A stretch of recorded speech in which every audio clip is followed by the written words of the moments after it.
Hi, I'm Tash from UBTV News, and I'm here today talking to some students that went to the London demonstrations about why they went and what they felt they got from the day. So I'm with Robert here, and he's just got back from the demonstration. So how did you find your day? Well, it was cold and wet because it was pouring down with rain, but all in all it was quite a good day. Certainly I feel it was fairly productive and sent a reasonable message out to everyone. So you feel like you achieved your aim. So what was your aim of going to this demonstration? Well, it's largely to continue protesting and putting on pressure on the government in opposition to both the tuition fee raises for students and also the continuing cuts to education, as in they're still not paying lecturers very well, they're cutting funds to the university, which is harming all of us. And although I'm still on the lower fees, it's still A, a lot of money, and B, it's in solidarity with those that have to pay the much higher rate.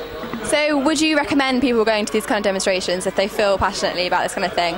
Definitely. I mean, the more people that turn up to demonstrations, the stronger the demonstrations will be and the more powerful message we can send across, and hopefully we can actually force the government to bring something down. Bring the fees down, put more money in, stop the cuts. This sort of thing is what we're aiming for, and it would be just great if it happened. I'm with Charlie here, who's a fourth-year history and French student, and I'm also with Paul, who's the president of the union here. They've both been to the demonstration today. So how was your day today in London? Yeah, it was fantastic. It was a really good day. Pretty wet, pretty rainy, pretty drenched. I was given a poncho, so I stayed dry, so winner.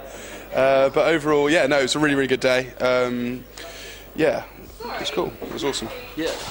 Yeah, the march was incredible. For the first half of it, we were really dry, which is great because it didn't start raining. Walked past Parliament, and then there's a bit of whether we should hang around Parliament Square or not, and then we sort of moved on with the rest of the crowd, and that's when it started to bucket it down. But yeah, we had a really good day. It was really good fun. Okay, so what were your reasons for going to the demonstration today? Well, just very anti the privatisation of higher education. Think theoretically that a free education would be fantastic, but if not, then definitely working towards a sort of slightly more progressive way of working to make sure that higher education is accessible to all. Something I feel very strongly about. I don't think that anyone should be paying £9,000, certainly to a history course where you've got 4 hours a week. My experience. Yeah, I think 9,000 is too much. It's going to discourage people from poorer families to come to university and study, and I think that's a horrible thing because a university experience can offer so much. I think it's terrible. So yeah, that's why I was in London today, protesting against it. And I was going because it was an opportunity for students to be proactive rather than reactive, so there isn't anything likely to be passed through government in the next couple of years about students, but come 2015 there's going to be a lot of discussion, and it's really good if students can preempt that by taking action like they have done today. And more than anything, it was just fun. It was a really good day out. So do you think you achieved a lot by going to this demonstration then? Do you think your voices were heard?